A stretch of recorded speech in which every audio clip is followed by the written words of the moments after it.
Bueno, muy bien. Entonces, le voy a pedir que abra su Biblia para que miremos en el libro de Job,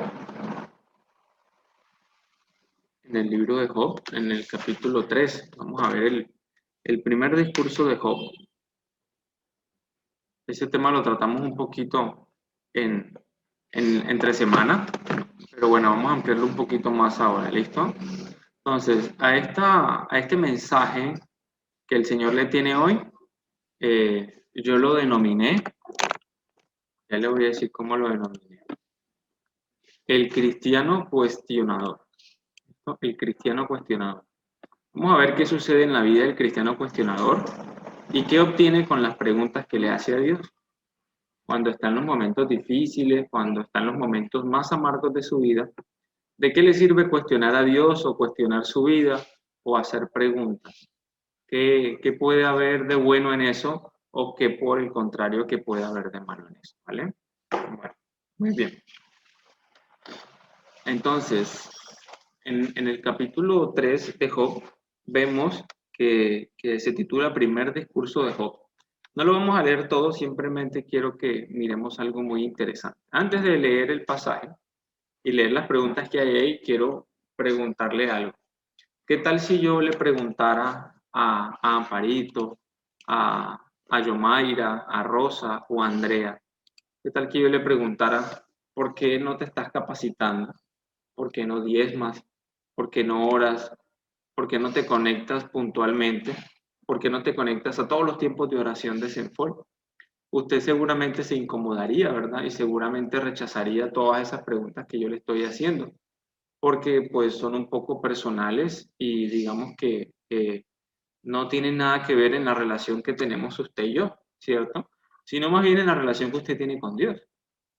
Entonces, a menos que estemos frente a un juez, por ejemplo, o a un examen para una entrevista de trabajo, usualmente nos incomoda que nos hagan estas preguntas, algunas de las cuales vienen siendo como personales, ¿verdad? Muy personales.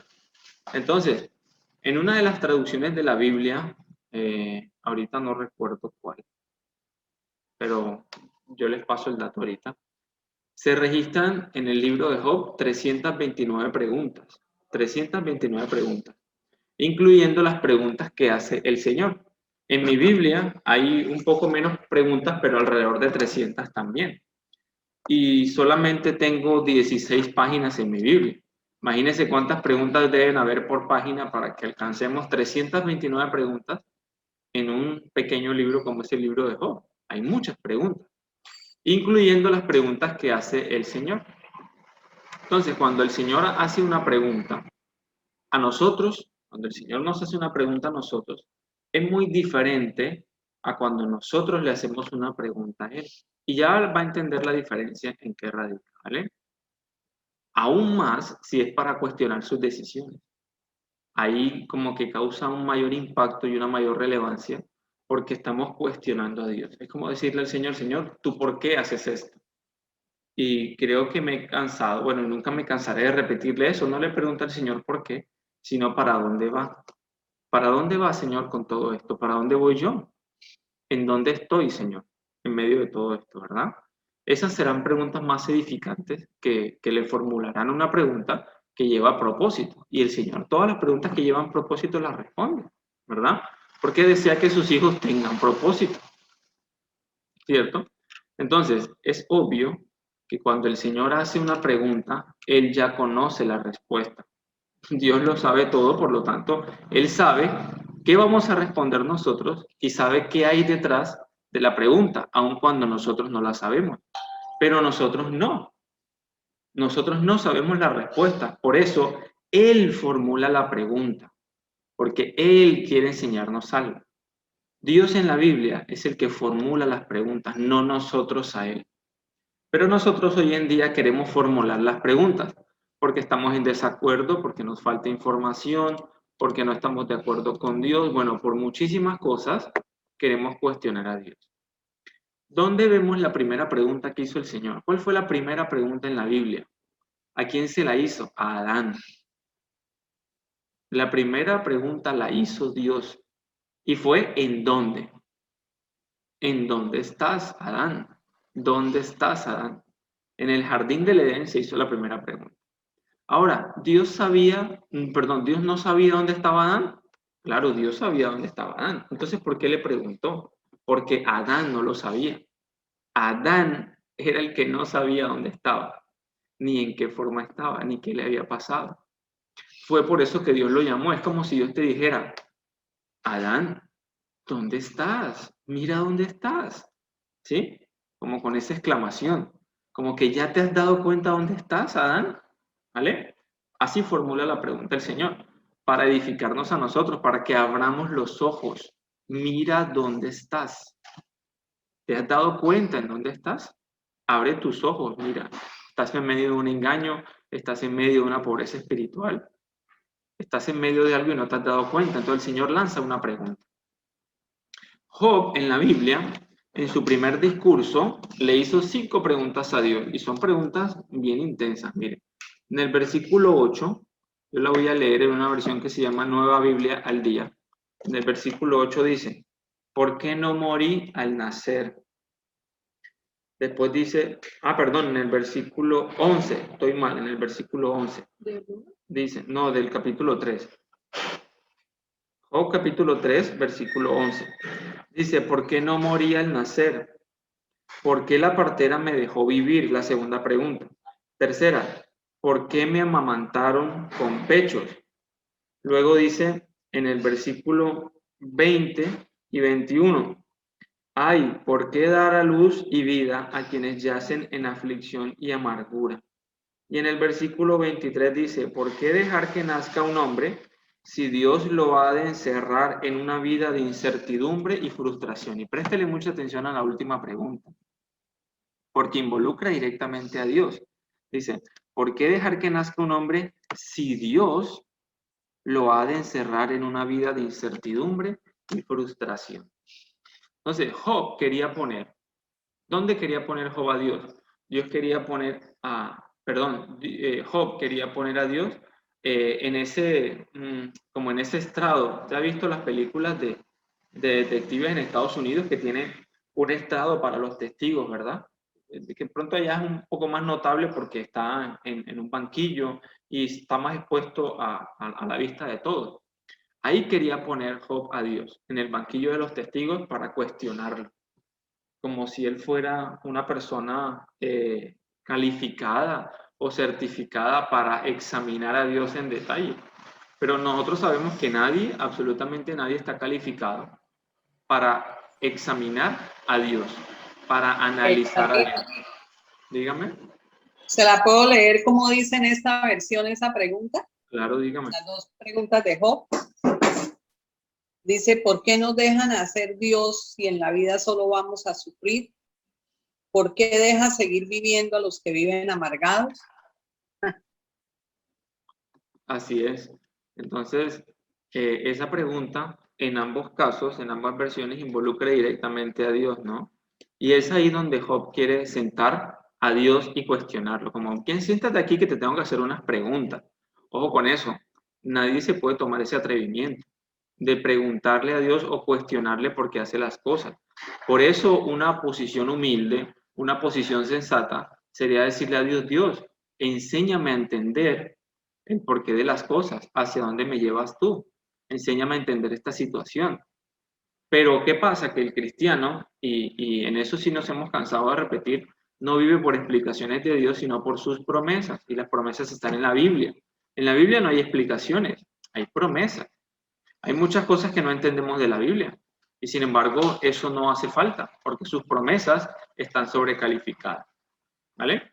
Entonces, el problema era lo que estaba experimentando Job cuando hace esto. ¿Qué estaba experimentando Job? Mire, Job no estaba pasando por un ciclo hormonal, ni se había machucado el dedo chiquito del pie con la pata de la cama. No, Job tenía llagas. Sus hijos habían muerto, sus campos se habían quemado, sus siervos habían muerto. Lo atormentaba el sueño, el sufrimiento en pesadillas. No era cualquier sufrimiento, era sufrimiento por donde se le mire, por cualquier parte. Entonces, así como Job, usted de pronto ya No. se ha hecho estas preguntas en una situación difícil. No necesariamente las mismas, pero de una u otra forma usted ha cuestionado las decisiones de Dios. Job estaba experimentando un fuerte dolor físico y emocional. Y las personas que sufren profundamente en ocasiones son culpables de hablar más de la cuenta y de forma incorrecta. Ahora, ¿qué es hablar de forma incorrecta o qué es hablar de forma inoportuna? Cuando yo estoy en pleno sufrimiento y maldigo a Dios, ¿verdad? Que era lo que quería precisamente la esposa de Job.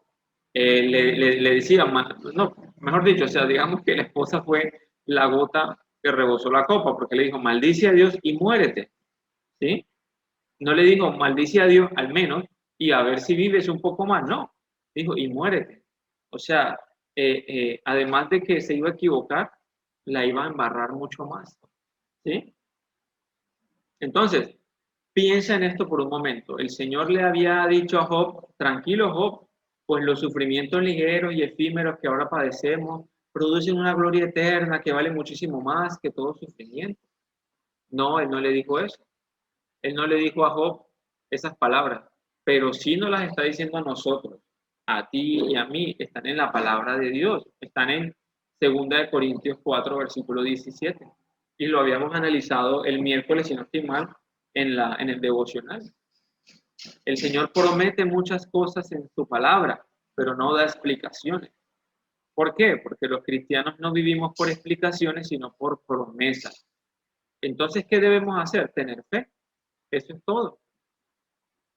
Le pregunto, ¿cuestionar a Dios es la mejor forma de manejar el dolor, de manejar la escasez económica, de manejar el dolor físico o emocional, de manejar la incertidumbre? Entonces, las preguntas que usted haga revelan su carácter. Si usted dice, bueno, Señor, explícame esto porque no lo entiendo. Explícamelo una vez por todas o no voy a continuar al lado tuyo. ¿Qué carácter estás demostrando tú ahí? ¿Estás demostrando sumisión? ¿Estás demostrando humildad? No, todo el contrario. Estás demostrando solamente soberbia de corazón. Pura y física soberbia. Entonces, una crisis no produce una persona, ya la persona existe como tal, pero sí revela quién es la persona, de qué está hecha, cuál es su pilar, cuál es su fundamento, en dónde está puesta su fe. Entonces, si usted se da cuenta, el Señor no responde de forma intelectual en la Biblia en base a hechos científicos, ¿verdad? Él no dice, es que hace 1000 años atrás, es que de acuerdo a la célula, es que porque, o no sé, utiliza un método de coaching, ¿no? No hace nada de eso. Simplemente porque no se necesitan para vivir una vida de fe. Simplemente se necesitan promesas. Usted para graduarse de la universidad o no sé, para lograr una meta en la vida, tiene que tenerlo por escrito. Así, escríbelo y fíjatelo aquí en la frente y sea un ganador, lucha por eso. No, usted siempre tiene que vivir por promesas, ¿sí? ¿Promesas de qué? De disciplina. Me prometo que en esto voy a ser disciplinado para alcanzar esta meta. ¿Ya? La disciplina es una promesa que usted se ha hecho, ¿verdad? Alcanzar la disciplina y lograr resultados buenos. Lo mismo pasa en la vida cristiana. La vida cristiana no se trata de que usted acepte a Dios por fe y deje la disciplina a un lado. La vida cristiana se trata de recibir a Jesús, ¿verdad? Y la santidad de Dios se trata de qué? De la disciplina. Alcanzar la santidad se trata de tener disciplina. Y aceptar a Dios se trata de una vida de fe. Son dos cosas distintas, pero hay que alcanzarlas, ¿verdad? Una la pone Dios y la otra la pongo yo. ¿Esa es una solución intelectual? No. Esa es una promesa que está en la Biblia. Que si yo creo en Cristo, seré salvo. Y que la forma en que llegaré a ser santo, ¿verdad? Es que a través de una disciplina espiritual, ¿verdad? Muy bien. Entonces, simplemente tengo que analizar qué cosas debo cuestionar a Dios, en qué cosas debo cuestionar a Dios. Y ninguna va a ser por qué, sino todas me deben llevar al propósito que Él quiere para mí, ¿verdad? Entonces, el problema del cristiano no es que tenga que sufrir, porque sabemos que todo cristiano va a sufrir sí o sí, quiéralo o no, sino que no hemos terminado de entender que Dios en sí mismo es alguien que vale la pena sufrir. Es alguien, perdón, por quien vale la pena sufrir. Entonces, cuando nosotros cuestionamos a Dios y le decimos, Señor, ¿por qué permites tú este gran dolor para mi vida?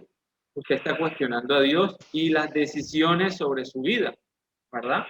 Es como preguntarle a la mamá, ¿por qué me diste hoy verduras? ¿Qué te está pasando? ¿Por qué me alimentas de esa manera? Entonces, puede que no me gusten las verduras, ¿verdad? Pero mi mamá no lo está haciendo por un bien para mí. Claro que sí. Entonces, ¿cómo entiende un niño eso? A través del amor de su mamá y de su papá, ¿verdad? Que a pesar de que no le gusta lo que está pasando en su vida, con el plato de comida, es para un beneficio mayor. Si no, entonces estaremos diciendo con nuestros actos que Dios tiene un testimonio incorrecto de sí mismo. Pero Dios nunca nos ha dicho que no sufriremos. En ninguna parte de la Biblia dice, no vas a sufrir, ¿vale? Pero sí promete que Él nos va a acompañar en medio del sufrimiento. Él nos va a acompañar en medio del sufrimiento.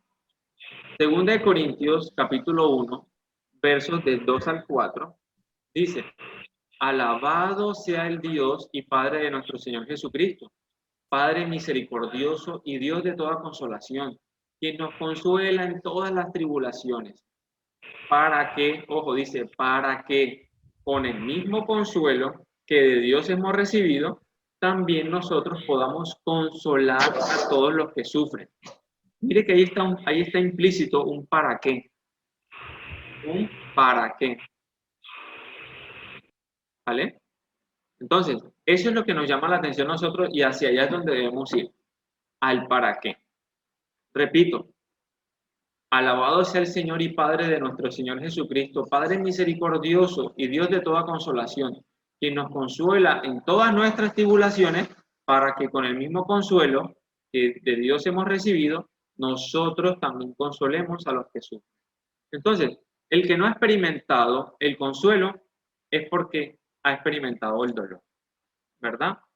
Pero se ha aferrado al dolor para maldecir. Ojo, el que no ha experimentado el consuelo es porque ha experimentado dolor, pero se ha aferrado al dolor para maldecir.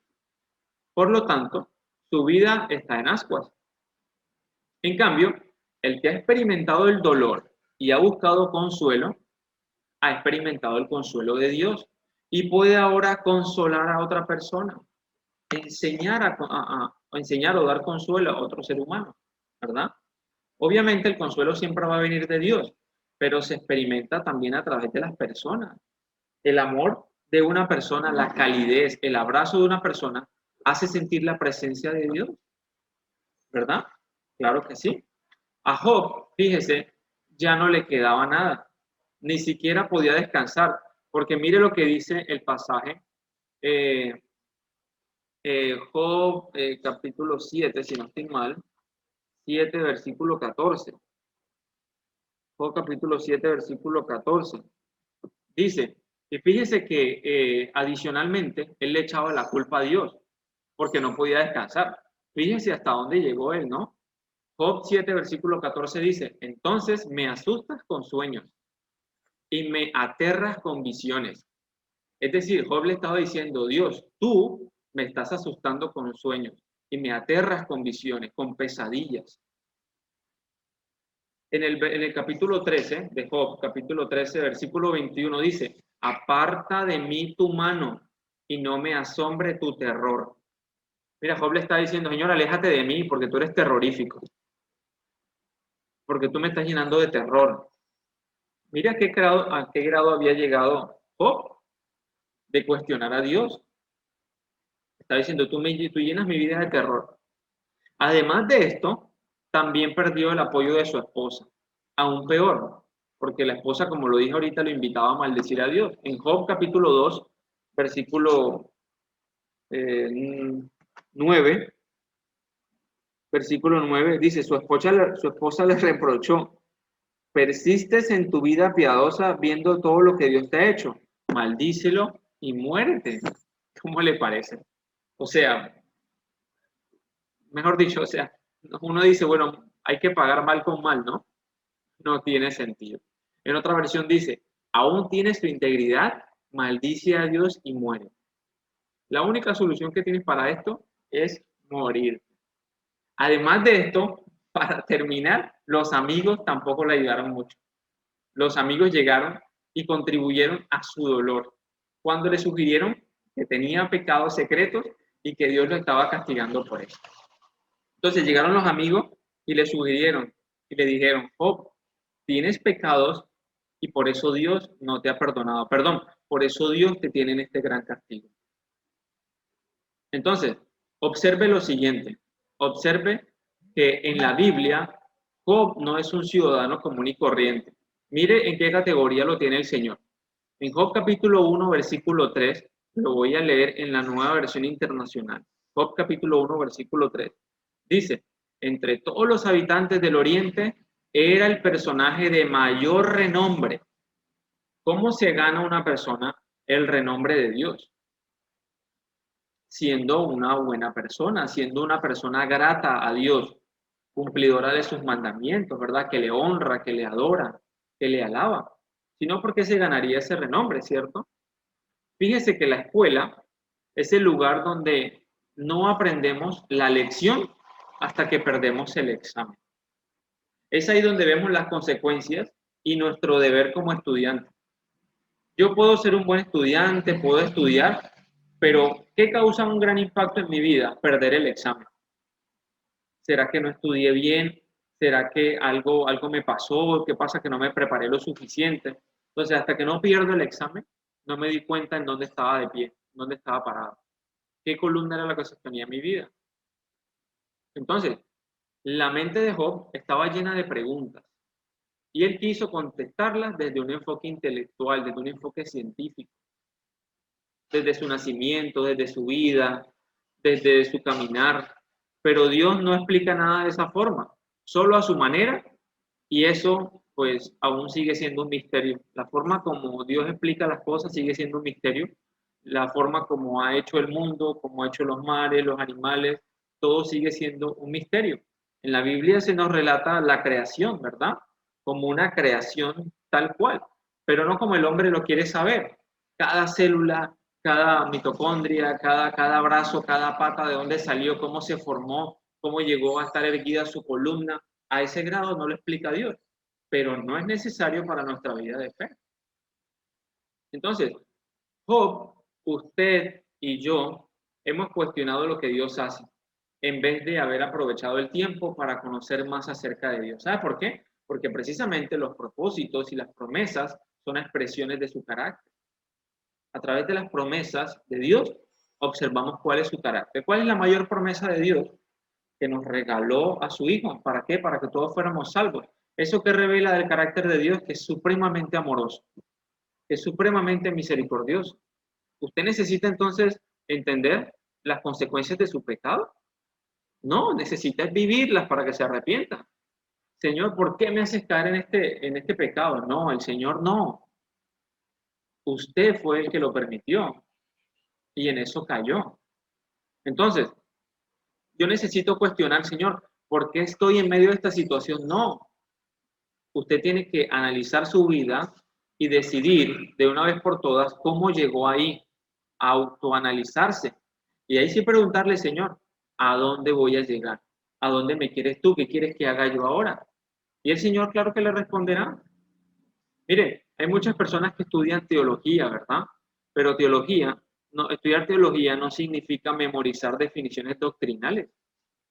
Eso es importante, claro que sí. Pero lo más importante, si yo estudio teología, es que descubrir el maravilloso carácter de Dios.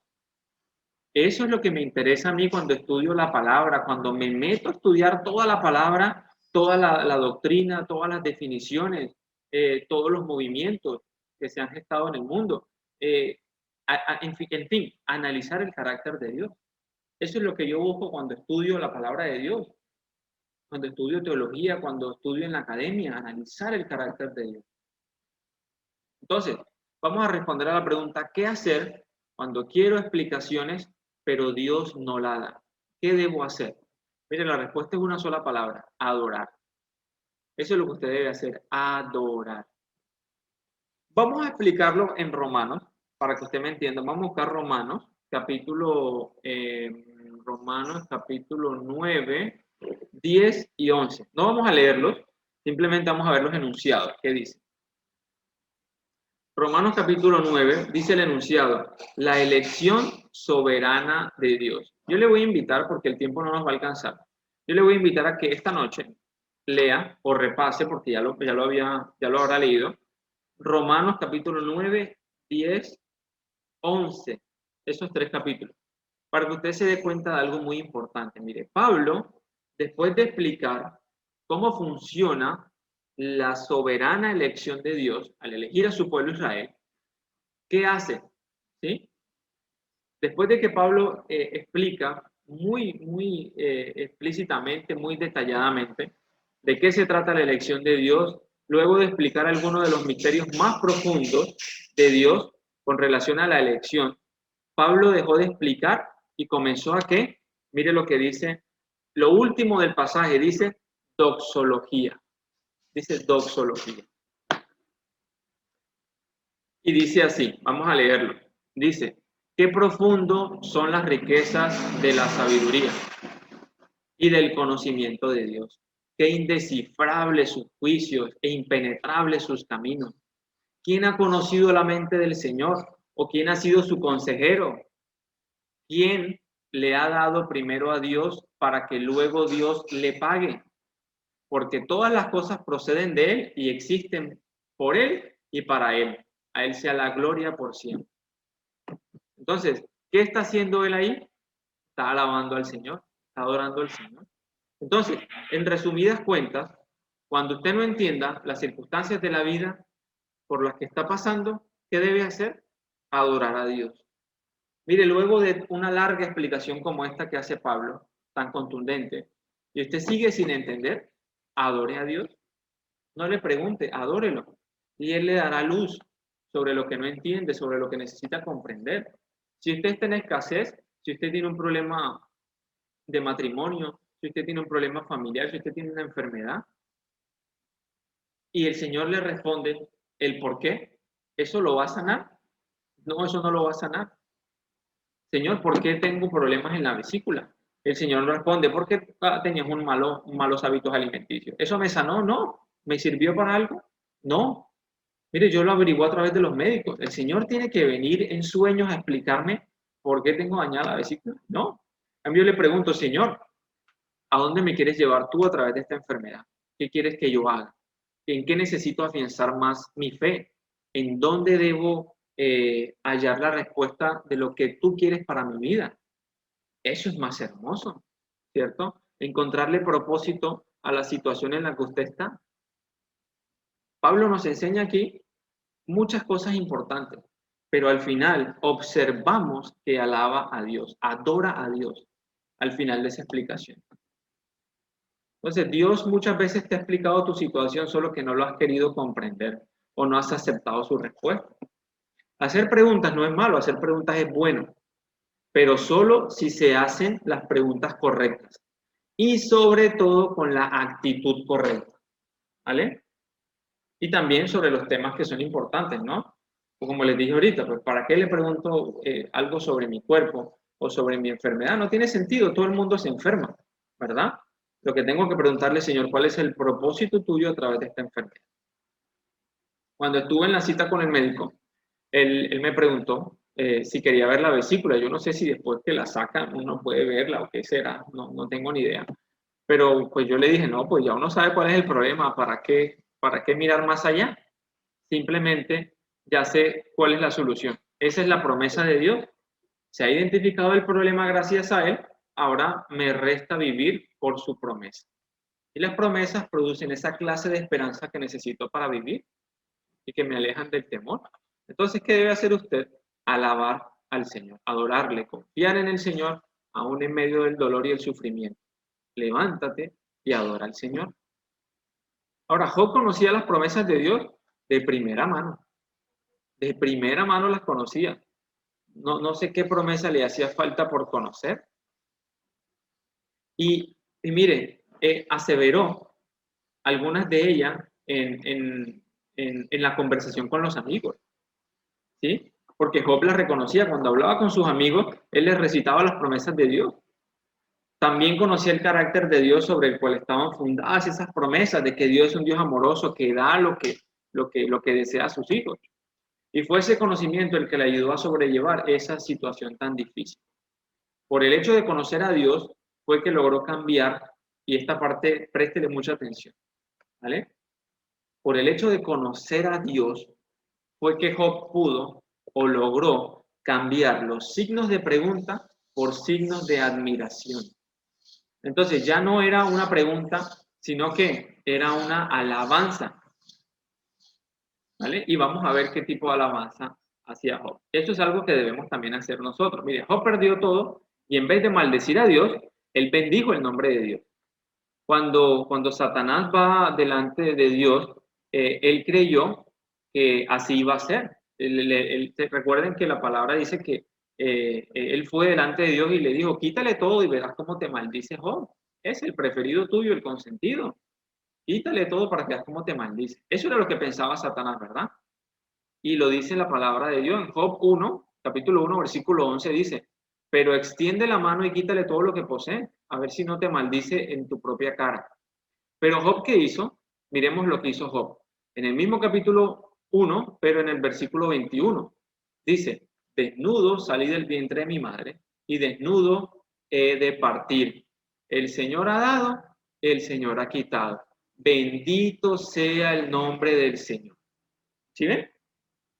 ¿Por qué Job llegó a esa conclusión? Porque conocía a Dios. Conocía cómo Dios lo había traído al mundo y ya sabía cómo se lo iba a llevar. Conocía que el Señor da y el Señor quita. Entonces, Job de ninguna manera iba a maldecir a Dios, porque lo conocía. Ahora, él tropezaba en el camino, él se puso cuestionador, ¿verdad? Ese fue, digamos, el tropiezo de él, pero al final no cayó en maldición, en maldecir al Señor, sino en bendición. Entonces, debido a la gracia de Dios, analice lo que voy a decir. Recibimos lo que no merecemos. Debido a la gracia de Dios, recibimos lo que no merecemos. Y por su misericordia, no nos da lo que sí merecemos. ¿No le parece suficiente para entender el amor de Dios? En gracia y en misericordia.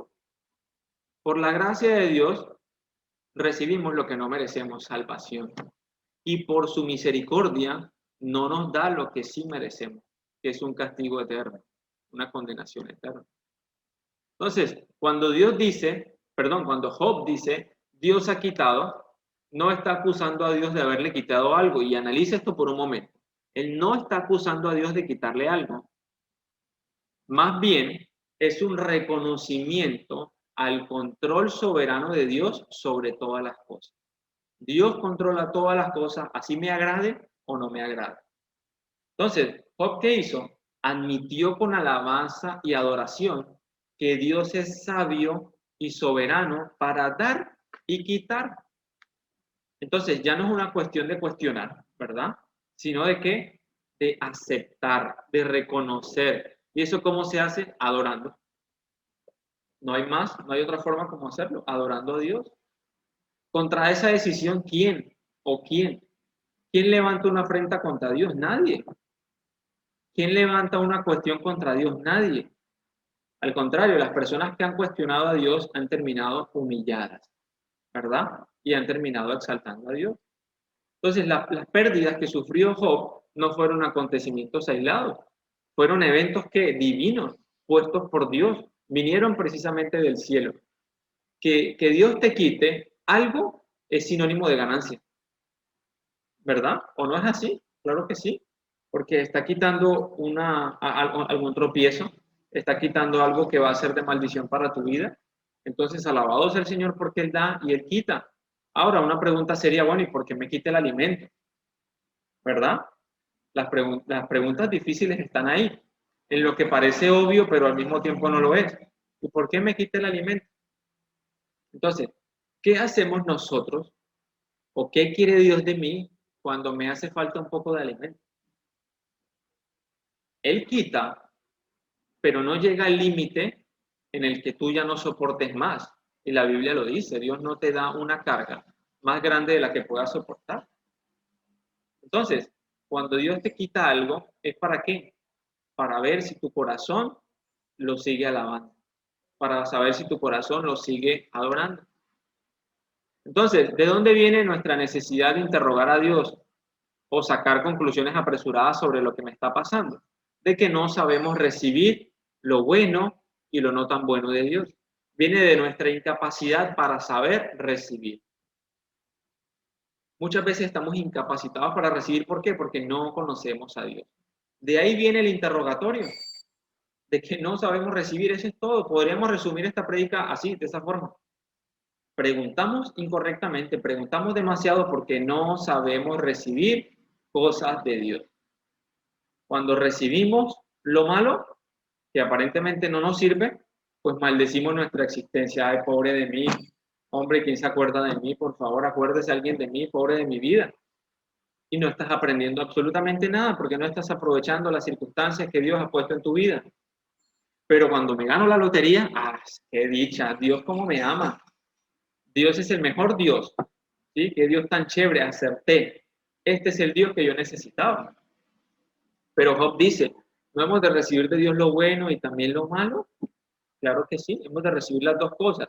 Entonces, querido hermano, querido amigo, no hay forma en que usted le pueda interrogar a Dios.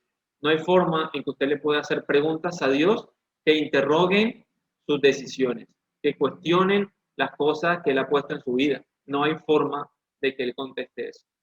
¿Vale?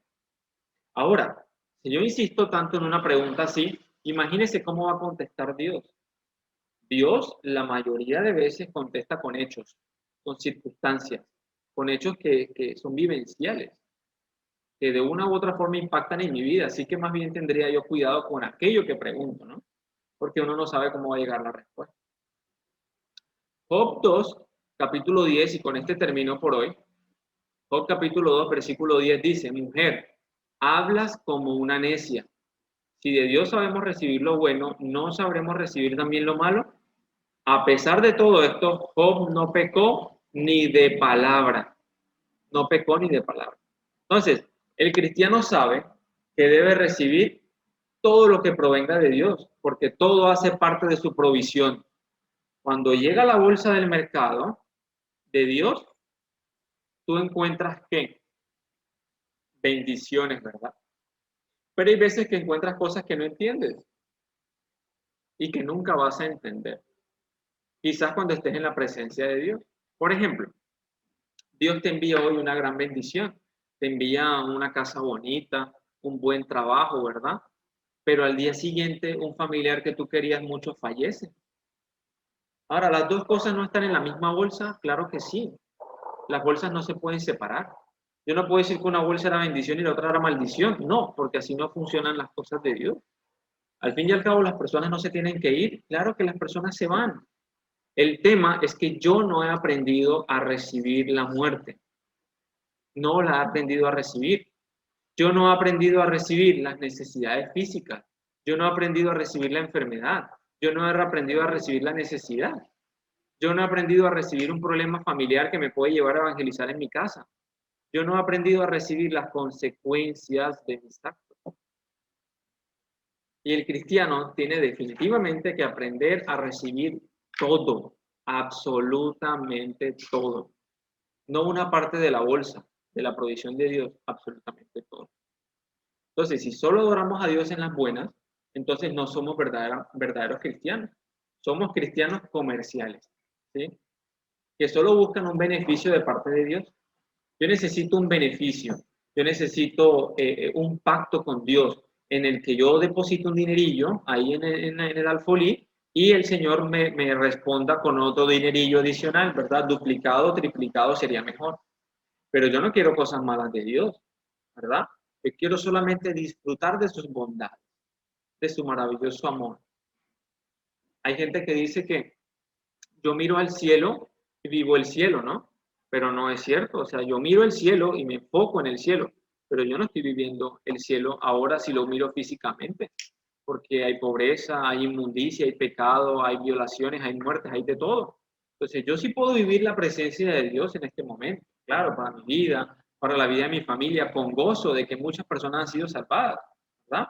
Pero sigo mirando al cielo porque el cielo no está todavía aquí. aunque yo me gozo de muchas promesas de Dios ahora, en este momento. ¿Vale? En el cielo no va a haber muerte, no va a haber dolor. Aquí sí, aquí hay muerte y aquí hay dolor y hay sufrimientos que padecer. Entonces, el deseo del Señor hoy es que abras tu corazón, que no cuestiones sus decisiones y que más bien te abras a sus promesas, a lo que Él tiene preparado para ti. Que preguntes, ¿para qué, Señor? ¿Para qué me has puesto tú en este lugar? ¿Para qué quieres tú que yo camine en medio de estas circunstancias? ¿A dónde me quieres llevar? ¿De qué forma quieres tú que crezca? ¿Qué hay que cambiar? Mire, usted puede llevar 50 años en el ministerio, pero siempre habrá algo que cambiar. Siempre. Si el Señor lo pone en una circunstancia, analícese porque algo debe estar haciendo mal. Hay algo siempre que analizar, hay algo siempre que mejorar, hay algo siempre en que crecer. No nos las demos de ducho de las que nos sabemos todas, por el contrario. La palabra dice, el que quiera estar firme, mire que no cae. Así que analicemos como cristianos y como creyentes nuestra vida según las promesas de Dios y no según las explicaciones de Dios. ¿Vale? Muy bien. Entonces le voy a invitar a que oremos y terminemos escuchando una canción que me parece muy, muy oportuna para el caso, ¿vale?